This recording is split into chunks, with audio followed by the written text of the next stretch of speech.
हरियाणा में देखिए, हरियाणा में बीजेपी की सरकार गिराने की बहुत ज़बरदस्त रूप से सभी दल मिलके, और आप समझ लीजिए बाहर से कनाडा तक की ताकतें लगी हैं, अमेरिका तक की ताकतें लगी हैं। अलगाववादियों की, खलिस्तानियों की, सबके कि किसी तरह हरियाणा पे हुकूमत बदल दो इस समय चुनाव के वक्त। मगर क्या होगा मैं आपको बतला रहा हूँ। हरियाणा मशहूर है आया राम गया राम। हिंदुस्तान का सबसे पहला दल बदल कहाँ हुआ था? हरियाणा में। और वहाँ पे ये पोजीशन थी कि विधायक इधर आया उधर आया, तो आज भी कहा जाता आया राम गया राम। अब हरियाणा में क्या पोजीशन? अब हरियाणा की पोजीशन इस तरह की नहीं है। किसी समय हरियाणा बदनाम था दल बदलुओं के लिए, किसी समय बदनाम था। आज की स्थिति क्या है और ऐसा क्यों हो रहा है मैं आपको बतला रहा हूँ कि पहली बात तो वहाँ 88 एमएलए हैं, 90 नहीं 88 में भाजपा के पास 43 एमएलए हैं। 43 सरकार बनाने के लिए चाहिए 44, बहुमत के लिए चाहिए 45। मगर समस्या है वहाँ 44 में भी सरकार बन जाएगी। बीजेपी के 43 हैं, दूसरा अध्यक्ष भी बीजेपी का है, तो 44 तो ऐसे ही हो गए। अब आप आइए कि क्या गड़बड़ कहाँ से हो रही है और क्या हो रहा। तीन विधायकों ने अपना समर्थन वापस लिया है और कांग्रेस के साथ है। अब आपको बता दें, परंतु कांग्रेस सरकार नहीं बना रही है या कांग्रेस की सरकार को वो समर्थन नहीं देंगे। उनकी व्यक्तिगत नाराजगियां हैं, व्यक्तिगत नाराजगी। चूँकि वहाँ हुड्डा अपने आप में एक बहुत मजबूत, बहुत पैसे वाले, लगातार राजनीति में रहे हैं। हुड्डा के पास जो भी रहता है वो मजबूती से रहता है, खाने पीने किसी चीज़ की कमी नहीं होती, चूँकि वो साधन संपन्न है। बड़े बड़े आंदोलन वो खेल लेते हैं। अब ये लड़ाई क्यों हुई है ये मैं आपको बता दूं। मौजूदा स्थिति क्या है? मौजूदा स्थिति है 43 विधायक हैं बीजेपी के पास, 3 निर्दलीय जो हैं बीजेपी से ऐसे नाराज हैं व्यक्तिगत कारणों से, और 3 और निर्दलीय हैं जो बीजेपी के साथ हैं। तो 43 3 कितने हो गए? 46 ऐसे ही बीजेपी के। दूसरी आपको बता दें जेजेपी के 10 हैं, 10 में से 4 खुली रूप में कह रहे हैं कि मैं सरकार नहीं गिरने दूंगा। तो कितने हो गए? 46 और 4 50 विधायक। अब आप आइए कि कांग्रेस के कितने? कांग्रेस के तो 30 ही हैं। 30 में से 3 बीजेपी समर्थक हैं। 30 में 3 बीजेपी, मतलब कांग्रेस की आप गणना मानिए 27। तो एक तरफ 27, दूसरी तरफ 53। कैसे सरकार कांग्रेस बना सकती है? अब आपको बता दें वही हुड्डा सरकार बनाने के फेवर में नहीं, चूंकि बहुमत साबित नहीं कर पाएंगे। वो ये मांग कर रहे हैं हुड्डा राष्ट्रपति शासन। अब आप यहाँ से अंदाज लगा सकते हैं कि कोशिश हो रही है ताकि लोकसभा चुनाव में डिस्टर्ब कर लिया जाए। ये सच है। ये भी सच है कि 3 विधायक बीजेपी के खिलाफ है। हुड्डा कतई भी सरकार, वहीं पे उनका क्या कहना है चौटाला जी का कि अगर हुड्डा के नेतृत्व पे हुड्डा नेतृत्व करते हैं तो मैं समर्थन दे दूंगा। वहाँ पे दुष्यंत चौटाला की एक सोच है कि हुड्डा को निपटा देने के लिए, चूंकि दुष्यंत चौटाला भी जानते हैं सरकार बना पाने का कोई प्रश्न ही नहीं उठता है, क्योंकि उनके पास ऑलरेडी 46 विधायक हैं। अगर ये करते हैं और इनको करते हैं वहाँ पे अविश्वास प्रस्ताव होगा तो हुड्डा हमेशा के लिए लाइन से आउट हो जाएंगे। और कांग्रेस के लोग भी चाहते हैं आउट होंगे तो दूसरों को मौका मिलेगा।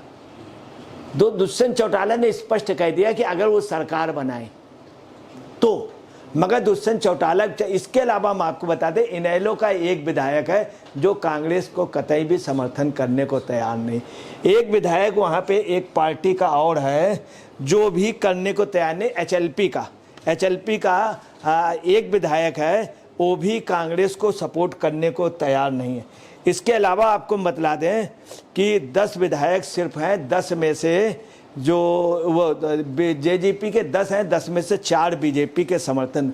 कुल मिला के बीजेपी आज उन्होंने, खट्टर साहब ने भी अपने बयान में कहा है कि उनके कई विधायक मेरे संपर्क में हैं।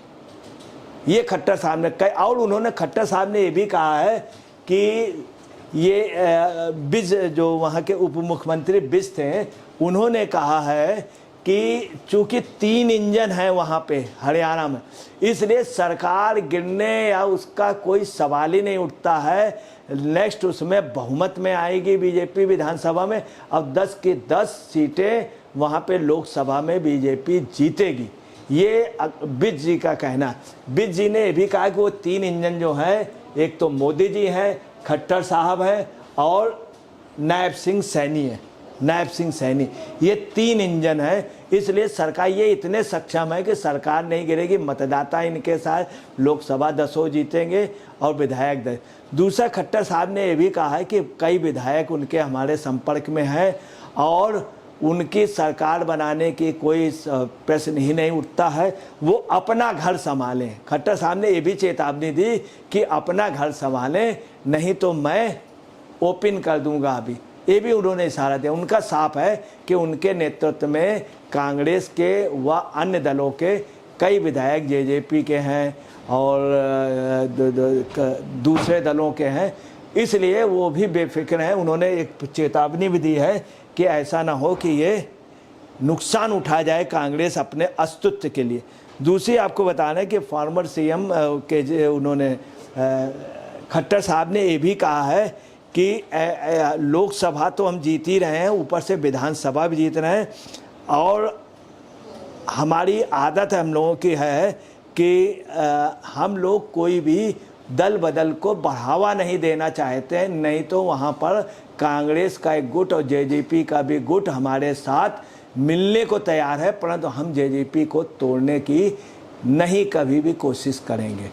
अब आपको अंदर की बात बता दें, उन्होंने ये भी कहा है खट्टर साहब ने कि मोदी जी ने का कहना है कमा करके हम सबको खिलाएंगे, सबको खिलाएंगे उन्होंने कहा, मगर उन्होंने ये भी दिया है कि फ्री में बांटने की जगह लोगों को कमाने का भी, लोगों को रोज़गार देने का, कि कमा करके खाएं, मैं सबको खिलाऊंगा और मैं सबको कमाने के लिए रोज़गार या आंशिक रोज़गार दिलाऊंगा।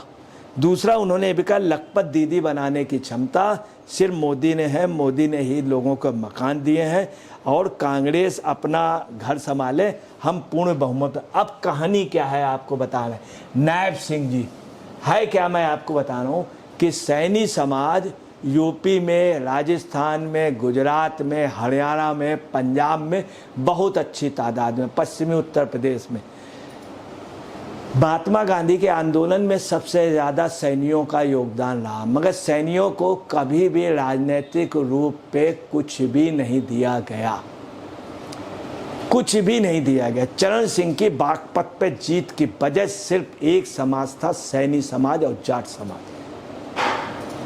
कभी भी इनके मिनिस्टर नहीं बनाए गए, इनके चीफ मिनिस्टर नहीं बना। हरियाणा पे मैं आपको क्लियर कर दूं, राजस्थान पे बहुमत पे हैं और हरियाणा में इनका परसेंटेज अच्छा है। यहाँ पे कोशिश क्या हो रही है कि बीजेपी ने क्या किया, टोटल बैकवर्ड उनके साथ आ गया है।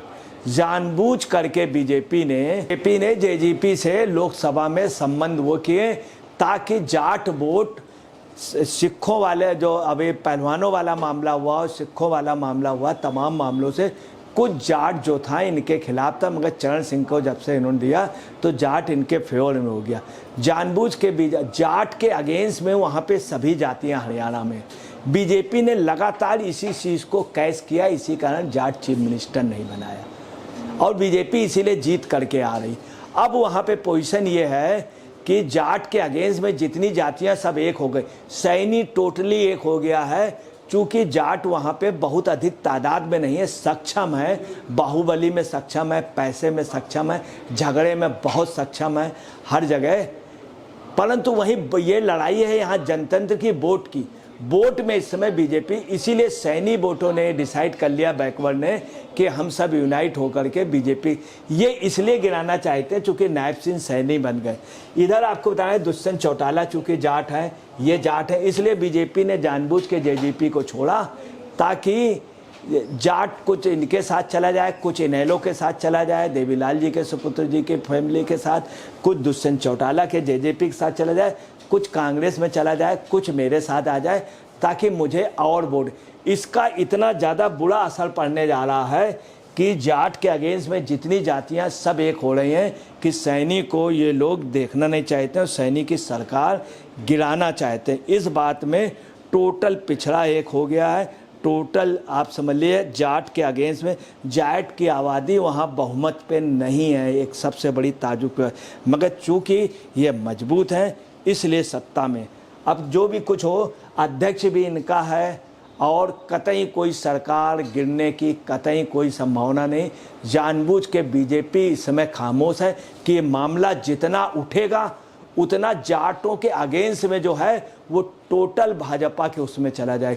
मैं आपको बता रहा हूँ ये पश्चिम उत्तर प्रदेश में बीजेपी की स्थिति स्ट्रांग होने की वजह एक ये भी थी कि हरियाणा में सैनिक को बना देने से यहाँ का सैनिक एक हो गया।